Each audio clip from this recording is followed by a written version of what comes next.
Ladies and gentlemen, boys and girls, children of all ages, welcome back to Stock Dirty to Me. As you can see, we kind of have a special guest. We have Lloyd James Ross in the house, the millionaire investor himself. What's up? Stuff. Lloyd, how are you doing? I'm doing great, man. Doing really good. Thanks for having me on the show. Let's go. Let's go. Of course, we got Tony over there, the guy with the plan, the stock The guy. itself. I like that intro. He's the guy. He's the guy, What is up, Arthur? Let's go. Yes, it is. Another breakdown of stocks. We got Adam. You're nearly first, Adam. He's always the first. He's awesome. Yeah, he is. Adam's always coming in. Oh, we got another person here, Charles Sheets. Hello, live. I love it. Of course, let's go. Charles is doing the right thing. If you're here live, hit that hashtag live. If you're here watching on the replay, hashtag replay. And of course, always remember to let us know what stocks you want us to check out at the end of the show. Just leave them in the comments and we'll put them into the poll that Tony puts up tomorrow. And of course, my boy Tim's showing up. Yes, Tim, welcome. Phil, he's been at all my lives this week. So it's really crazy. You have a groupie. Yes. I have a groupie. Yay, groupies. So all right, so our tradition, everyone has to let us know what they're drinking. And did you tell Lloyd that I forgot to let Lloyd know that we drink on the show. It's 9:30 a.m. on a Thursday. Yeah, it's also like really early for him, so he's having coffee. All right, fine. Fair enough. Right, a mimosa. Next time I'll bring a beer. Next time you can have a mimosa. We'll do it on a Sunday. You have a little brunch, all that stuff. Yes, I'm pretty sure I know who that is. Taking a bong rip right there. He's high. He's always high. He is. So, the topic. Oh, here we go. Adam with the coffee and dab hits ready to go. Let's go. Hey, everybody. I love this. We got rum and Coke with a side of whiskey. That's my man right there, or my lady, whoever it is. And seltzer water. There you go. I'm trying to get slim for my Florida trip. So yeah, that's right. You're going to Florida. So how about we start off with where you're going to be staying in Florida? You're going to be using Airbnb. There we go. One of the stocks we're going to be talking about. So let's bring up that to the thing. Here we go with Airbnb. We'll just get that nice and large for everybody. So here's its current stock price. It's sitting at 146.74. Tony, you want to take it off? Don't worry, people. Sure. Dalt's not going to be here today. He had a little bit of a work-related things, but we do have his comments on all this, and we'll be bringing it up a bit later. Yeah, so everybody knows what Airbnb is. It's kind of like a hotel on the go, or like you're renting out someone's house or apartment or whatnot.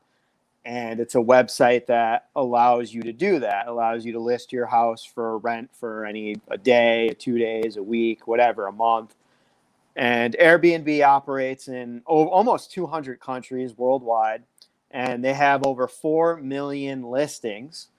And they were hit pretty hard by the pandemic. If I was looking at their quarterly earning reports, and before the pandemic hit, they were doing pretty well, and then it just fell off a cliff. Their net income was down like hundreds of millions of dollars, and they've slowly been recovering. I think the last quarter they were still negative, but they're trending back up.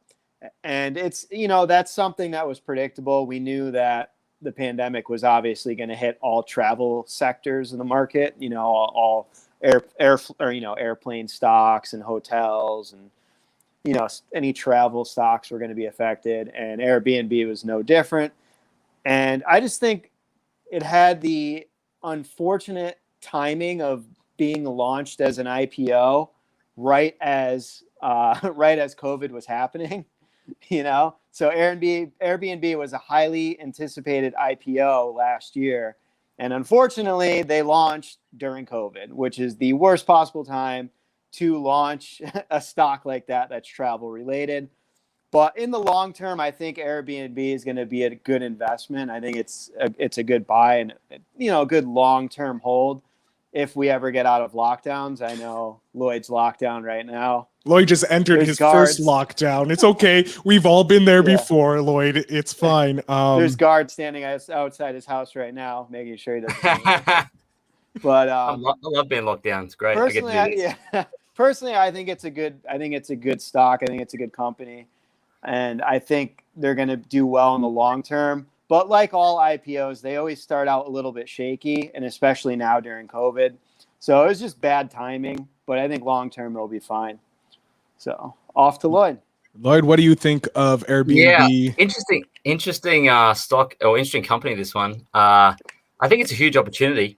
Actually, you think about it, it just listed. It's got it doesn't have. Not everyone knows about it yet. We were talking to someone the other day, and they said, you should use Airbnb." They're like, "What's that?" So it's the early adopters have taken it on, but I think it's got massive growth potential. Huge. It's got a first mover advantage. It's got very strong network effects. So looking at a business to invest in, you look at whether it's going to be here in 30 or 40 or 50 years and whether it can withstand the competition to continue to return, sensible returns on equity. So return what it reinvests back in itself over long periods of time, because that's what grows stocks. And looking at Airbnb, the economic moat that it's got, or the competitive advantage that it's got network effects. So like people know to go there to book, and there doesn't seem to be much competition. It's got such a great first mover advantage that it's actually going to penetrate globally and have a great brand long before any other share accommodation. It could actually, grab the most market share and continue to build on that if they do everything correctly. So massive network effects. I think they haven't diversified their income yet. So they're only making money off their transaction costs of online bookings. So there's a huge opportunity for it to grow its income in different spaces. Like Amazon started off selling books, then it sold other things, and then it started to open real stores, and then it did, and then it did logistics. And so there's a lot of space for Airbnb to do the same thing in the accommodation sector, where it can vertically integrate and horizontally integrate to grow its earnings later down the track. I think that at the moment, it presents a lot of opportunity because it's been bashed. It's been hammered by COVID, which is a once-in-a-lifetime thing. So if you're ever going to buy Airbnb, now would be the time. But what I would suggest is no one knows if it's going to have this competitive moat for long periods of time. I don't know if like Uber launched and then Didi came, and so it has competitors. But I don't know whether it can withstand competition yet. I'm not sure. So it's got a narrow economic moat. And how I would play this stock would be, I remember Facebook's IPO, right? It still haunts me to this day. It was sitting at, it lists, I'm like, it's overpriced, blah, blah, blah. Every IPO is overpriced, which it is. It falls to $20.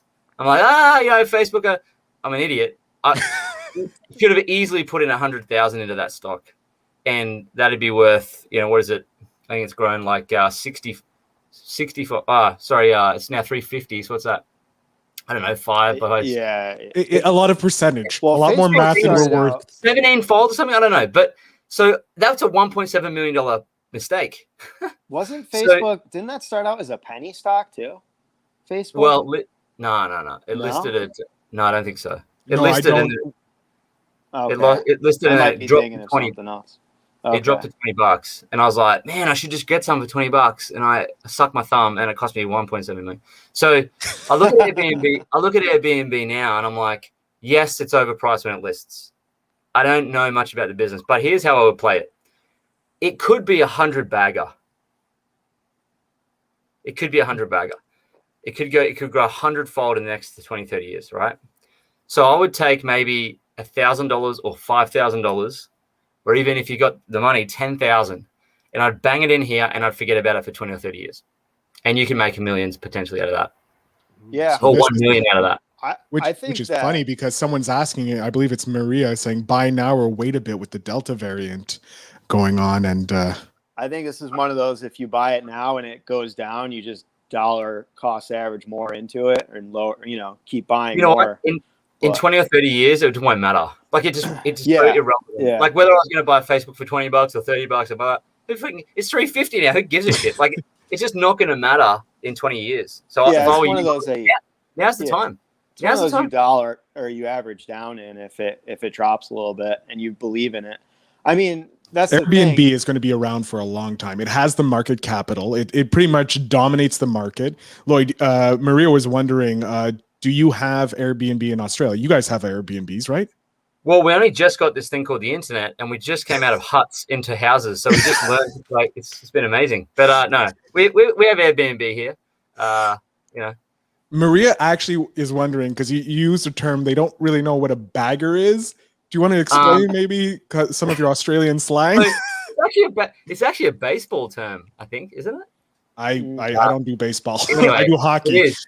It's a baseball term for like if you hit is it you pitch or you hit certain amounts? Anyway, the reality, the how that comes about is Peter Lynch. He's a famous stock picker. Peter Lynch. He ran Magellan Fund for years at like a 20% cap return, compound of 20 years. Anyway, he's famous.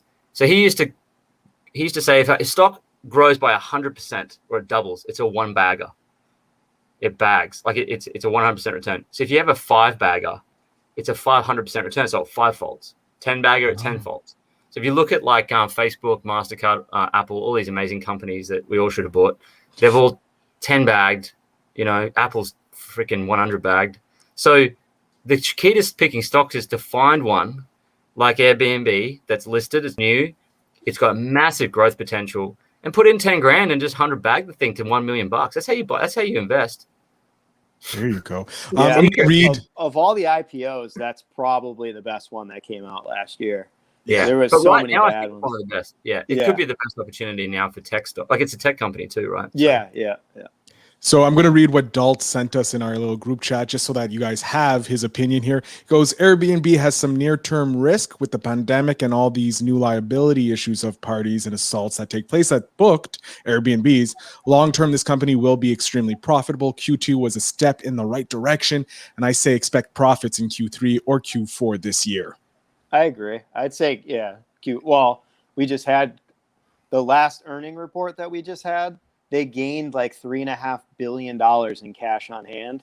Yeah. So they have so much cash that they can do so many different things with their business. If they want to expand into other avenues, I don't know what they would do, but I'm sure they have creative people that might be able to figure out something. So, yeah. All right, we're going to move over to the next one. We're going to go into a video game kind of company, Roblox, which kind of had a nice boost this thanks to the pandemic. Tony, your thoughts? This one is I'm very conflicted on this.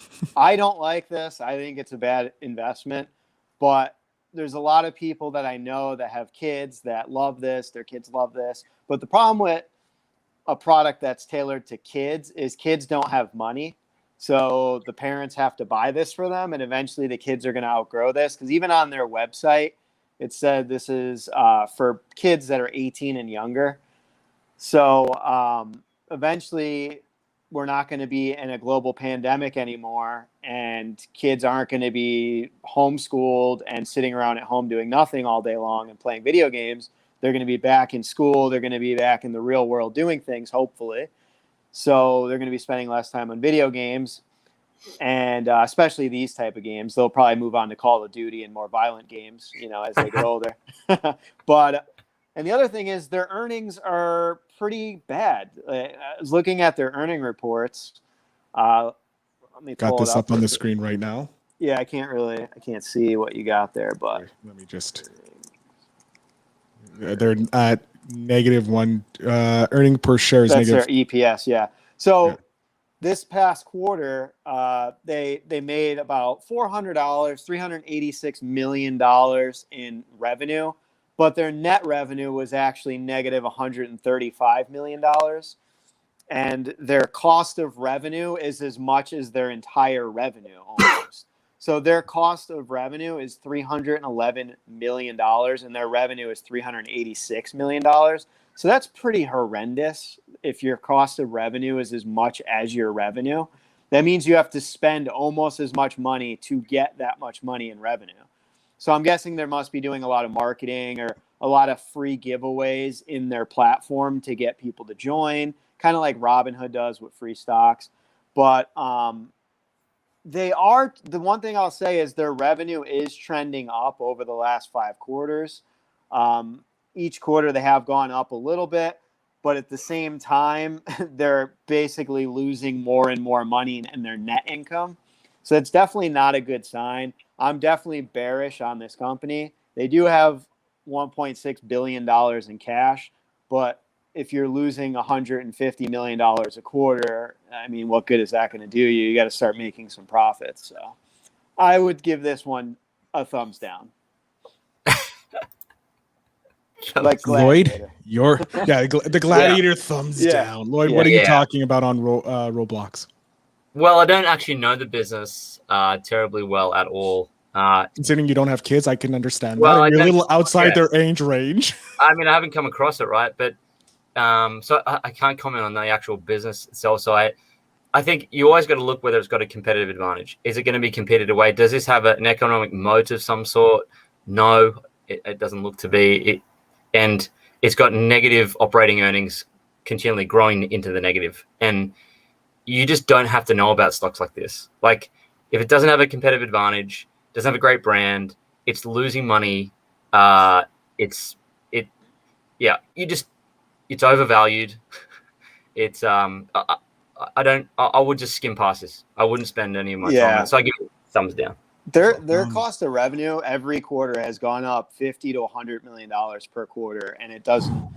So even though their revenue is going up, they're spending a lot more money to make that revenue go up. So that's a bad sign, you know. Yeah.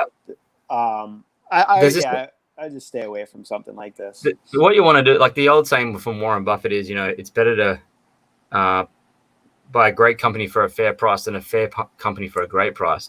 It's probably a fair company. It's fair. It's average, right? But it's selling for a really high price. It's the double hit. It's bad. I'll avoid it. Yeah, and with that being said, it is up 19% since it IPO'd, but this had a lot of. I remember Phil. A lot of people were talking about this when it IPO'd in the group. A lot of people have kids that know what this is, and it's one of those things. I'm not saying that it's a bad business model. It's just not a profitable company right now, and it doesn't appear like they're on the right track. But it's one of those things where just because it might not be a good company, the stock price may go up. We see that all the time in the stock market. But just because the stock price goes up doesn't mean that it's a good investment long term anyways. So, yeah. We'll get Dalt's opinion on this. It goes, Roblox is terrible. It's just a pandemic boost. I don't see them making money anytime soon, if at all. The people that play the game are too young to have credit cards, so Roblox relies on parents buying more and more Roblox every year. Not as sustainable as household goods get more expensive, which is true. Yeah. Household, it's getting more and more expensive to live. So yeah. How many people in the chat or that might be watching this later own this stock? Leave a comment if you own this. I'm interested to see. If you own any of the stocks, make sure you go hashtag the name of the stock. So hashtag Airbnb, hashtag Roblox, hashtag cat, and hashtag we're doing. Cat's one that I'm excited to get into. Yes, so I'm is sure Lloyd's gonna like this one too. Yeah. Dalt was kind of happy. I do have a question here from someone. Speaking of Warren Buffett, he just bought a lot of Kroger stock. Can we put KR in the options for next week? Definitely, it will be in the options next week. Tony will be taking care of that. So yeah, we're moving on to Caterpillar. I remember this when I was a kid. I always thought it was actual cat. Yeah. So I was a little confused. But here is their stock price the last 5 years right now. Well, here's the thing. How many times have you driven by a construction site and seen a big yellow vehicle? All the time. I see them all the time, everywhere I go, no matter where I am. Anytime there's construction site, there's a big yellow vehicle, and that big yellow vehicle is a Caterpillar. They're the world's largest construction and mining equipment company. They're on the Fortune 100 list. They're even better than the Fortune 500. They're one of the Warren Buffett staples in his Berkshire Hathaway portfolio. It's one of the dividend aristocrats, which many of you in the group love dividends. And this is a company that's paid a dividend with an increase every year for 27 straight years now. Might be 28, but I think it was 27 straight years. And listen, I think they're going to benefit in a big way from the new stimulus infrastructure package that's about to pass, because they're the number one construction and mining equipment company in the world. So, and they're expected to grow at a rate of about 16% per year. Their PE ratio is actually better than the industry average. The industry average is around 30. Theirs is around 26. So that's a really good sign. And they pay a reliable dividend.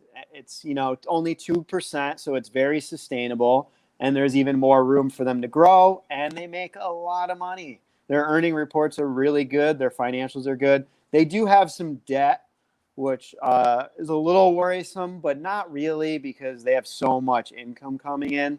Their debt ratio is a little high, but they could definitely pay it off based on how much money they have cash on hand. So I give this one 2 thumbs up. There we go. Lloydie, what do you think of Caterpillar? 2 thumbs up. 2 thumbs up. Yes, 2 thumbs up. Look, it's not bad. I think you could do a lot worse, that's for sure. I think looking at whether it's got a sustainable competitive advantage against its competitors, it does, because it as I think it was Tony just said, when you said it, Phil, when you drive past a construction site, like you see Cat, like it's definitely ingrained in the construction sector as the go-to for its machinery and heavy equipment and so forth. So I think it's got that wide moat. So I think it's going to continue. You can tell, like you can see how from 2001 it's just steadily grown and grown and grown and grown. That shows you that it's got a competitive edge.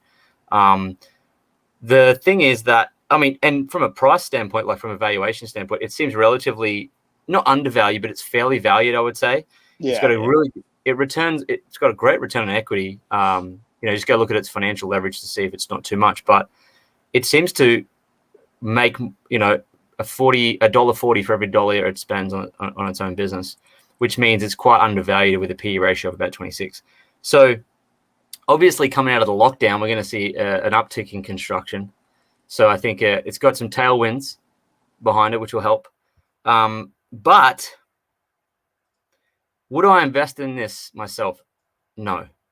You'll do well, but I wouldn't invest in it because it's probably only, with its return on equity, it's really only doubled in the last 10 years. And there's just far better stocks out. There's far better businesses out there than Cat. So would I buy it? No. Is it a good company? Reasonably good company. I think you're not going to lose money long term if you hold it, but I think there's better things out there that will tenfold in 10 years that you would look at. Okay, that's a good thing. Like you said, their debt ratio is almost 2.5, which is kind of high. Yeah. Well, it's because usually you want to see like one or under. Yeah. But I'm not sure what the industry average is for construction. For construction. But I would say their debt to equity ratio is a little high. I think at the moment too, if you look at a large number of companies, the debt ratio is going to be high because debt is so cheap. It's just not going to be. It's not going to be an uncommon thing to see because if I look at their share count, it's always good to look at their share count. I can see that they've reduced their share count from 666 million down to 552 million. So it could be that they're borrowing money to also buy back shares. So if you're borrowing at 1%, right, or if you're borrowing at 2% or 3%, and you're buying back your shares of a return on equity of say 12 or 15%, you're borrowing at 2 to get back 15. So that's a really good capital management system when you're just making free 12% returns. So something to look at. Yeah. So we also have to look at Cat has a footwear. Cat has shoes in that. And Dalt mentioned that. And once I get to his thing, once you guys are done, I'll read off what he says. But they're expanding. I didn't know Caterpillar had shoes. But they're going the Amazon route. They're going the Amazon route. They're expanding. Is it construction wear? Yeah. So I'm going to read what Dalt said. Water-resistant shoes or something. Yeah, they have Cat. You can go to catfootwear.com. But this is what Dalt, I know.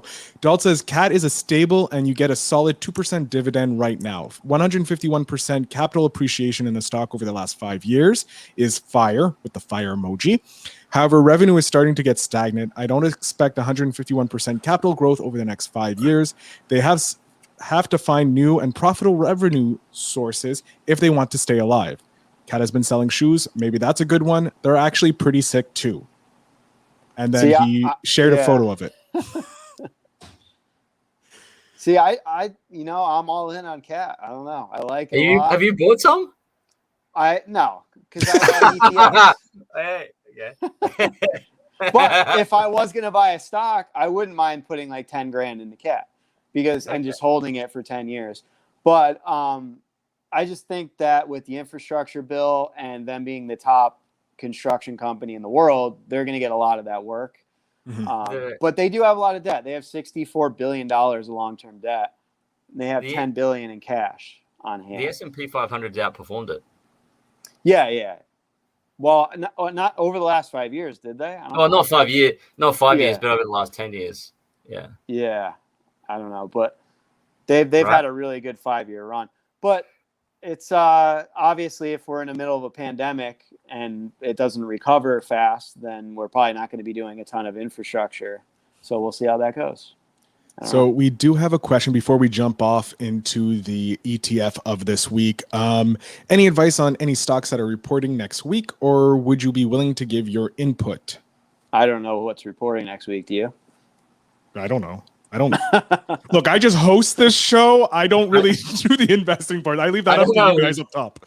I don't know who's reporting next week in the States. They just had a ton of earnings reports roll out. I thought they were done. Yeah. In Australia, we're rolling them out this week, so I can tell you about that, but no one wants to know about Australian stocks. I don't know if we can invest in Australian stocks all the way over here on the other side of the ocean, Lloyd. You can. I don't know whether you want to. Yeah. There's ways. All right, we're jumping into the ETF this week, which is, what was the ETF again? SPHD. There we go. Yeah. Had it right at the top of the screen, and I completely forgot. So I'll let Lloyd start off with this one. I see he's over there licking his lips. Just laughing at my brother. My brother's he just messaged me saying, he said to me, until Bubba goes above $200 again, you are not my brother.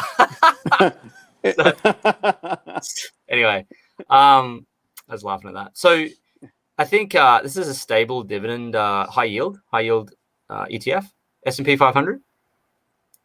So I think it's, look, can you just go down a second again, Phil? Low volatility. Can you go to a 10-year chart by any chance? Max? I can get to the max. Phil, can you pull up the website? Here we go. The website. That's fine. Hold on. Let me zoom in here. I'm trying to do like 4,000 things. Sorry, I threw off Lloyd. I was going to say you could probably find the 10-year on their website. Okay, so the yield there is 3 point.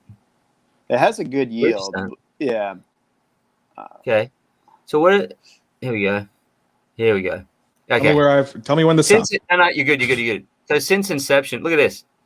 History, the low volatility high dividend index is 11. S&P 500 index 15. You're losing 3.5%, 3.5 points basically, and you're getting a higher dividend. But there's a price to be paid for taking cash out, because it's obviously going to be investing in more traditional type businesses that pay dividends like AT&T and stuff that have no growth left in them. So what you lose in the cash flow, what you gain in the cash flow, you're going to lose in the compound effect of the S&P 500, which is actually ticking up a lot higher. When you assess investments, you have to look at the total return, not necessarily the just the yield or even just the capital growth. I think a total return model works well, and you can't beat the S&P 500. I think one of the best investments ever is in this ETF here, VOO, 15%. I mean, it varies, but why bother? Unless you're a retiree, maybe you need the cash flow. That makes a bit more sense. But yeah, I don't know how many retirees are watching this. No. Tony, you want to? So this is one that I did own a long time ago, and I held it for a little while, for like 3 months. And then I'm like, what am I doing? And I started to learn and understand about investing, what I was doing. I was going after dividends. The thing is, you can't just chase dividends. You got to go after capital appreciation as well, because in the long run, now this one isn't horrible because it does have some capital appreciation, albeit very small. What was it, like 17% over the last 5 years? So you're looking at like a 3% capital appreciation with like a 4% dividend yield. So it's not horrible. You're getting your money back from inflation plus your dividends. Now, my take on this is, if you're going to own this, you're probably, like Lloyd said, you're probably close to retirement, or you're living off dividend income and you don't really care too much about capital appreciation, and you're just looking for high yield and trying to get the most bang for your buck. But to me, it makes no sense to own this in a taxable account. If you're going to own this in a 401k, IRA, retirement account, because you're going to pay a lot in taxes for this. For the little amount of capital appreciation you're getting, it's not worth paying 20% taxes as well on the dividends. If you want a high dividend yield ETF, SCHD is my favorite. It returns literally as much as the S&P 500 and pays you almost a 3% dividend yield. And it's full of Microsoft, PepsiCo, Johnson & Johnson, Pfizer, like really solid, AbbVie, really solid, good companies that have sustainable dividends with good capital appreciation, that the dividend isn't so high that it's at risk of being cut, like a lot of the stocks in SPHD are at risk. So excellent. We have a lot of people who are similar to you, Tony, who are in this ETF, and then all of a sudden they left out after 2 to 3 months and I gotta jumped add into. too, by the way, this ETF has REITs in it, I believe. I remember reading into this a while ago. I have to double check, but I'm pretty sure there's REITs in this ETF. And in the US, REITs are taxed at normal tax rates. So you don't get any long-term capital gains benefit. So any REITs that are in here, you're going to pay your normal tax bracket. So if you're paying 30% in taxes, you have to pay 30% on those capital gain or on those dividends as well. So that's why it's important to have this in a taxable account. Anyways, sorry to cut you off, but I just thought it's fine. I'm used to being cut off. It's just part of normal. Unfortunately, Dalton let us know his opinion on that, so I can't read out that and sound important. But we do have a question here. We have someone asking if you guys are open to answering. What percentage of your portfolios are ETF versus stocks? Good question. Well, you saw my portfolio, one of my portfolios a couple weeks ago. I had like 24,000 in that main one. And you know, my retirement account, I have more, but I don't control that. I don't really know what's in that. It's all target date funds. But in my main portfolio, I would say the only stocks I own are Apple, Microsoft, and Bank of America. Did you buy Apple, you mother? I bought Apple when it was 102. I hate you. It's at like 150. It's at like 155 right now. Where was the tip? I hate you so much. I want to buy it.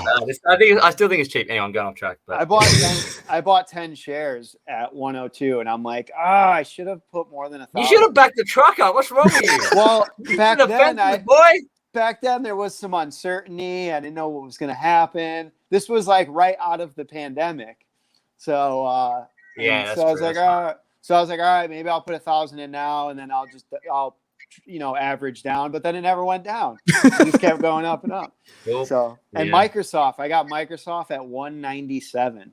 It's at like 300. Yeah. Yeah. So, but anyways, there. I own 3 stocks. The rest are all ETFs, and I don't know what the percentage is. Maybe 80% is ETFs. There we go. So I have, I think it's about 100% AMC. 20%. Lloyd went hard into the AMC. That's how he became a millionaire, ladies and gentlemen. No, he did not. It's a joke. I'm kidding. AMC. Crypto, 100% crypto. No, I'm not. I got 20% into the ASX 300 index fund here, but I also own my biggest stock position is almost 600,000 in one stock, but it's the Commonwealth Bank. And it's like the index here. It's 10% of the index anyway, and it pays a juicy 4% tax-free dividend. So is that like Australia's S&P 500? CBA Commonwealth Bank is like Bank of America for. No, I mean the 300. Yeah. The ASX 300 is like the S&P 500, but for Australia. So good. So it's 20% of my portfolio. The balance is in individual stocks, which is basically 2 Australian stocks and 1 stock, which is Alibaba. And I really love that Alibaba. You love that stock. Love it. I love it. What do you got in there now? 200,000. Did you put another 100 in the average down? Yeah. But I've lost I think I've lost 25. I'm down 25,000 on it. Yeah. But here's something to consider. There's so much uncertainty around it now because everyone's like ADRs, blah blah blah. Kathy Wood sold it back. Shut up. Great, awesome. Goldman Sachs just topped up its position $2 billion and put into so it got $16 billion in it now, and obviously all the super investors are in it. And here's how I see that playing out: a bit of value for the watchers. It's like Amazon 15 years ago, but it's a bigger company than Amazon. It's actually like Amazon, Netflix, eBay, Google, all in one, and it rolls out 1.2 trillion in turnover, whereas Amazon's 300 billion. It's a big beast compared to Amazon. Amazon's a baby, and so it's selling for what Amazon was selling for like 12 years ago, $180, whatever it is, right? So I think it's going to 100 bag. I dare say if I hold that for the next 30 years, it could be a $20 million play. Wow. So, well, fuck you, Kathy Wood. To your point, which is absolutely insane, is their last earnings report. They had a revenue of $205 billion. They grew it by 30%, Tony. They grew their earnings and revenue by 30%. And the stock's going down by 30%. I know. Explain to me what the fuck. Because their net income is down 5%, which I don't understand. Oh no, 5%. Oh my god. No, they've been spending on new business. But when Ant Capital goes public, man, they own 30% of that. Like, it's 100% undervalued. 100% undervalued. It's worth $300 a stock minimum. Maria's asking, what's Alibaba? It is Chinese like Lloyd Amazon. said, it's the Amazon of China. It's Amazon, Netflix, Walmart, all rolled into one. Are you concerned about the government crackdown over there on their stocks? Didn't they just come out and say that they're gonna put more regulations? Yeah. And look, so they ought to. Like, stocks in America are regular. Like, you can't. Like, there's antitrust cases with Apple right now. There's antitrust cases with Facebook. Facebook got dragged across the coals by the Senate. Like, there is regulation in every company. Why is China so special that it's regulation?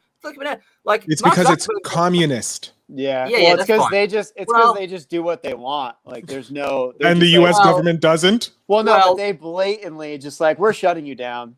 Yeah. But here's the thing: they can't shut down Alibaba because it will actually destroy. It's so ingrained in the economy. See, it's not like Amazon.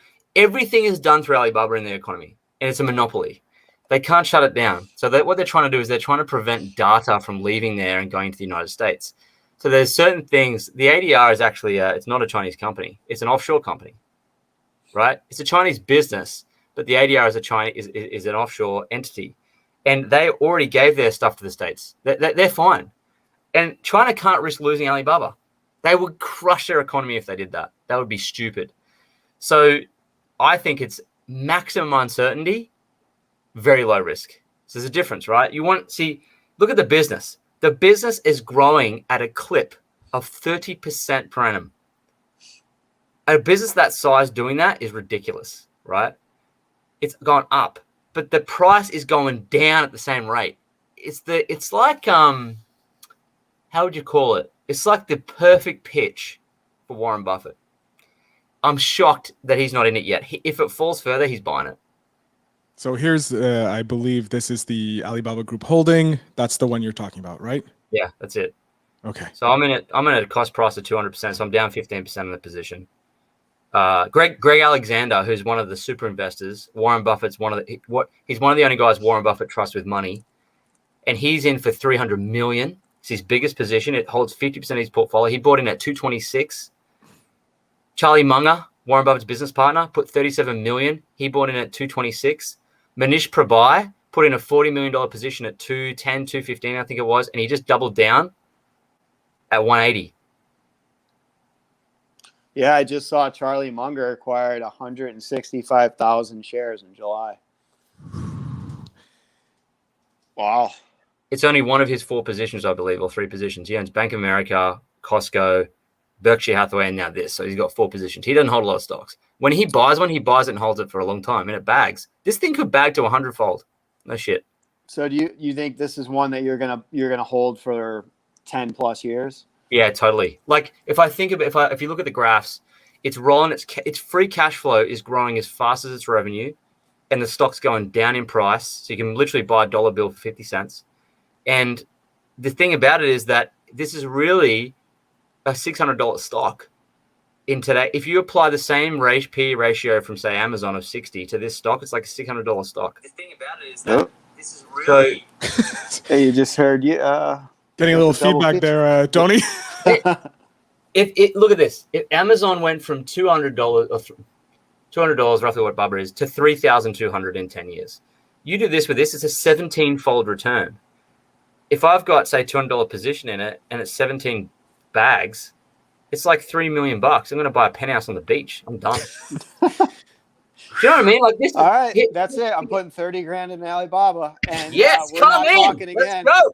We're not there we talking go. until it's positive. I sent this tip to Phil the other day. I'm like, Bubba, Phil, Bubba. Okay. When I get the money to invest, I'll put some money into Baba So and leave it for 5 years. I'm currently holding about 40 grand in cash, waiting. And I was going to buy a house, but now we've decided we're just going to rent and wait for the housing market to go down even more. Well, you wouldn't buy a house now, right? Right. Well, we tried, but it's insane. I don't want to overpay. So Kate's in as well. Yeah, more people. So what I was going to say is 40 grand in Alibaba right now. Man, go. Your position, why not? Like, think about it. China's going to be the biggest economy in 2028. It's got huge I'm going tailwind. 40 grand in Caterpillar, man, right now. Are you just having 40 grand just magically appearing out of nowhere, Tony? Is that what's happening here? If whoever buys this though, and they don't message me and say, "Oh, it's gone down," but listen, it's going to probably fall to maybe 160 till Kathy Wood just leaves and shuts up, and everyone stops talking about China, which will take another 6 months probably. So the price is not going to explode quite straight away, but when it comes, it's coming.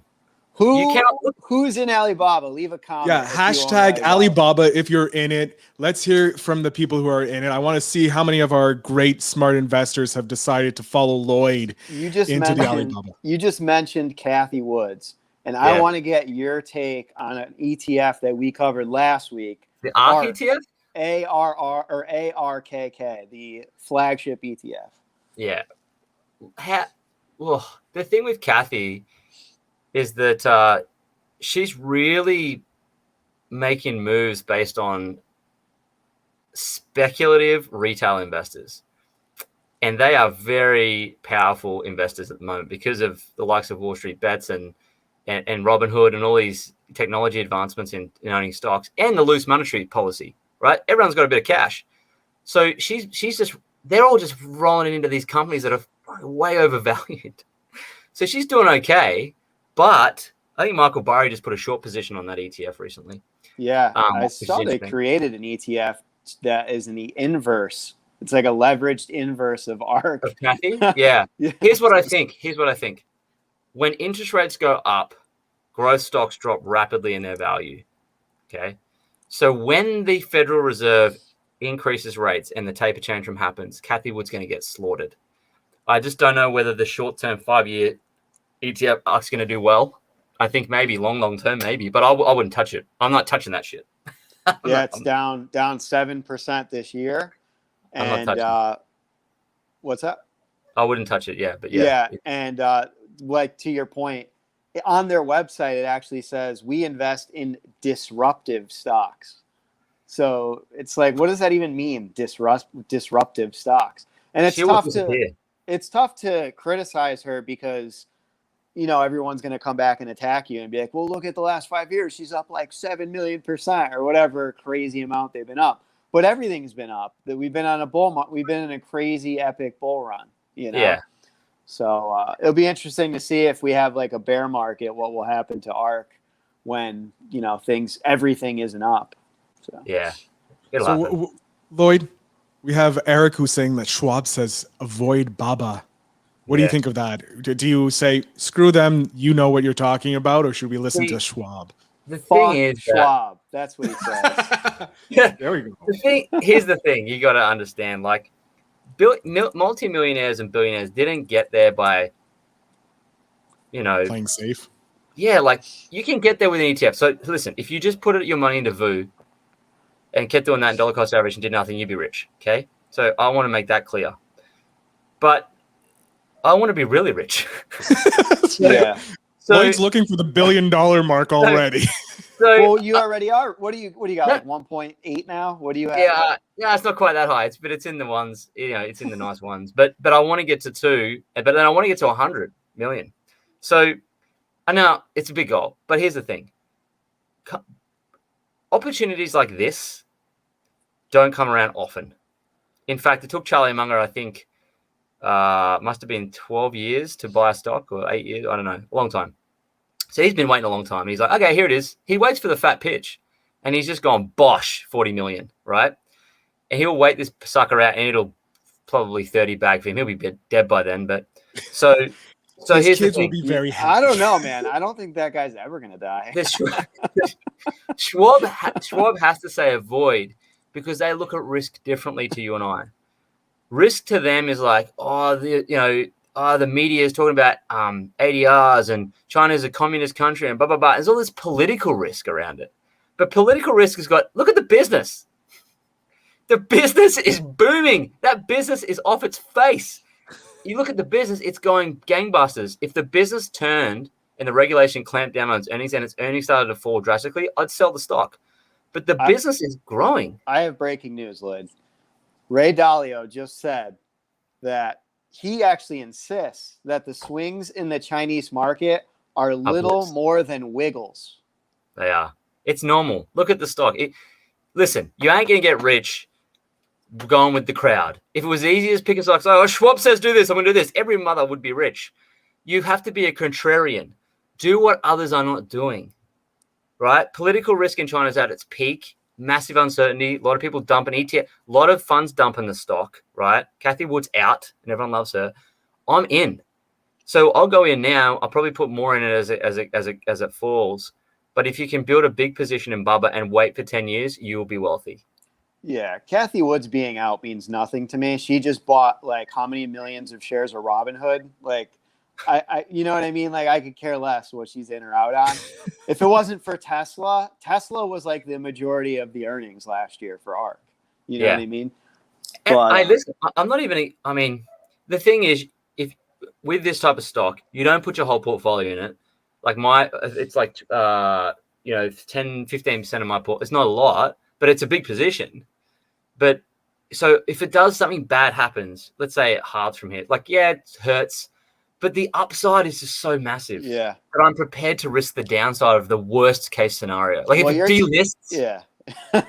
It's not going to delist on it. I highly doubt this. Yeah. If it's so ingrained in the Chinese economy. $200 billion company delisting. No, it's not going to. No, you're taking a very educated risk. Totally. And you're taking a smart, educated risk. You're not YOLOing $200,000 into AMC. No. Thank God. So no, I've been researching it, looking at it, watching it. I contemplated for a while, and I've been buying it as it's dropping, but still hurting me. But you just can't pick the bottom. You can't. People who pick bottoms get smelly fingers. That's that's the catchphrase of this show. We just found our catchphrase. There we go. People who pick the bottom get smelly fingers. I'm gonna soundbite that so hard and just have it on my buttons. I'm doing a masterclass on this stuff. Actually, I'll send you guys a replay. That's right. So we're coming to the end. Unfortunately, we're not going to hit Dogecoin because we have to wrap up here. But Lloyd, where can our amazing investors find you? Oh, shucks. If they wanted to find out more about you and learn how you planted money trees. I've got my Instagram handle there on the thing. So you can just follow me on Instagram. Safemoon.com. Yeah, safemoon.com is his website. No, he also has an amazing podcast that it's called Money Grows on Trees, the podcast. I'm not going to lie. I'm only pushing it because I produce it. It's an amazing podcast. It's good. It's good. I highly recommend it. Yeah. It's a good listen. Tony, thanks, man. I love this show and I love Tony's podcast. You guys are awesome. Thank you. I appreciate it. Thank you. And Tony, of course, where can they find you if they wanted to learn more about you and that, apart from finding you in the group? So theguy.com. The guy. The guy. Theguy.com. Theguy.com. Hold on. Let me just see something. Yeah. Can we copyright that right now? It's a great right now. Someone owns it. Someone has everything. Yeah. But it's something about COVID. A guy. So I actually haven't been putting out any podcasts in the last couple of weeks because I'm working on a new course. Ooh. And it's a cryptocurrency for beginner course that I'm going to put out on Udemy along with my other course. So my financial literacy and investing 101 course has been doing so well that I didn't think I would do as well as it did. So I'm going to put out a crypto course. This one is taking a lot more work. There's a lot more to this, obviously. And I don't want to put out just a bunch of bullshit. I want to really do a lot of research and make sure that I can make it as easy to understand as possible, but still hit all of the important things. Once again, I'm not going to be recommending anything. I'm not going to be telling you what to buy. It's just teaching you what things mean and terminology and how things work. So that should be out soon. I don't know. I can't give you a time frame. It's a lot of work, but when it's out, it'll be very reasonable price like my other course. So that's what I'll be. That's why I haven't been making any new episodes recently. I know a lot of people have been asking me about that. So this is something I've been working on for like 2 hours a day. So yeah. And obviously Stock Bros podcast.